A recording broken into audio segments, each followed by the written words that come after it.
دل تڑپ اٹھا۔ ایک بار ایک سائل نے مجھے گھیر لیا۔ بزرگوں نے سمجھایا کہ پیشہ ور بھکاریوں کو کچھ دینا گناہ کا کام ہے، خصوصاً وہ جو مساجد میں مانگتے ہیں، طرح طرح کے بھیس بدل کر، طرح طرح کے قصے سنا کر۔ یہ لوگ نمازیوں کی نماز بھی خراب کرتے ہیں اور مساجد کے ماحول کو بھی۔ اعلی علم فرماتے ہیں ان کو بھیک نہیں دینی چاہیے، یہی مال کسی اچھے نیک کام میں لگا دینا چاہیے۔ جس سائل نے مجھے گھیرا وہ بھی تمام علامات سے پیشہ ور لگتا تھا۔ جو پیشہ ور نہ ہو وہ ضرورت پوری ہونے پر فوراً گھر چلا جاتا ہے، مگر یہ تو پوری ڈیوٹی دیتے ہیں، سارا دن مانگتے ہیں اور ہمیشہ مانگتے ہیں۔ ان کے اندر جو مانگنے کا ذوق ہے وہ اللہ تعالی ہمیں اس طرح نصیب فرمائے کہ ہم اسی طرح اللہ تعالی سے مانگنے والے بن جائیں، سارا دن مانگیں، ساری رات مانگیں، مانگ کر مانگیں اور ہمیشہ مانگتے ہی رہیں، صرف ایک اللہ تعالی سے، صرف ایک اللہ تعالی سے۔ یہ ذوق حضرت سید احمد شہید رحمۃ اللہ علیہ کو بہت زیادہ حاصل تھا۔ وہ اللہ تعالیٰ کے پکے فقیر تھے، مانگنے سے نہ تھکتے تھے نہ اکتاتے تھے، اسی لیے تھوڑی سی عمر میں اتنی لمبی ہمیشہ کی زندگی اور مزے پا گئے، اور ابھی تک ان کے اعمال جاری ہیں، ان کی نوکری جاری ہے اور ان کی ترقی جاری ہے۔ پھر ایک اور بزرگ دیکھے، یہ ہمارے حضرت قاری عرفان صاحب رحمۃ اللہ علیہ تھے۔ ان کو اللہ تعالیٰ سے مانگنے اور منوانے کا ذوق اور طریقہ حاصل تھا۔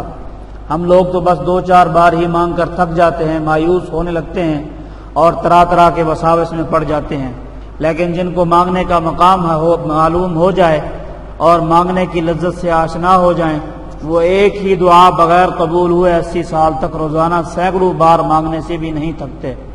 مجنوں لیلا کے پاس بار بار جاتا تھا روٹی یا کچھ اور مانگنے، اور ہر بار اس کی خواہش ہوتی تھی کہ لیلا نہ دے تاکہ وہ دوبارہ اس کے پاس مانگنے جا سکے، اسی مانگنے کے دوران اس کا دیدار کر سکے، اس کے پاس بیٹھ سکے اور اس کی منت سماجت کر سکے، اس سے باتیں کر سکے۔ دعا مانگنے والا اپنے محبوب اور کریم رب کے عرش کے نیچے پہنچ جاتا ہے، وہ اپنے محبوب رب سے ہم کلام ہوتا ہے، وہ اس کے قریب قرب کے مقام میں جا بیٹھتا ہے۔ اس پیشہ ور سائل نے مجھے گھیر لیا، میں گاڑی میں بیٹھا تھا، میں نے سر جھکا لیا تاکہ وہ چلا جائے، مگر وہ پینترے بدل بدل کر دعائیں دیتا رہا، مگر میرا نظریہ پختہ تھا کہ اس کو نہیں دینا۔ اچانک اس نے دعا دی، اللہ تمہیں مدینے لے جائے۔ مدینے کا لفظ سنتے ہی میرا ہاتھ تیزی سے جیب کی طرف بڑھا، نوٹ نکالا اور اسے دے دیا۔ ہاں، مدینے کے نام پر دھوکہ کھانا بھی مجھے اچھا لگا اور مدینہ جانے کے شوق نے اور سب کچھ بھلا دیا۔ ہائے وہ دیکھو میرے آقا صلی اللہ علیہ وسلم مدینہ پاک جا رہے ہیں، دونوں پاؤں مبارک پھٹ چکے ہیں، پاک خون ان مبارک قدموں سے ٹپک ٹپک کر پتھروں کو رنگ رہا ہے، اور صدیق اکبر رضی اللہ عنہ آپ صلی اللہ علیہ وسلم کو اپنے کندھے پر اٹھا رہے ہیں۔ ارے مدینہ جانا کوئی معمولی بات ہے؟ ارے مدینہ جانا کوئی چھوٹا کام ہے؟ لوگ پیرس کو خوشبوؤں کا شہر کہتے ہیں، نادان کہیں کہ مدینہ کے نام سے ہی خوشبو آتی ہے اور سیدھی دل میں اترتی ہے۔ آپ ابھی سانس کھینچیں، مدینہ مدینہ مدینہ، دل اور جان خوشبو سے بھر جاتے ہیں۔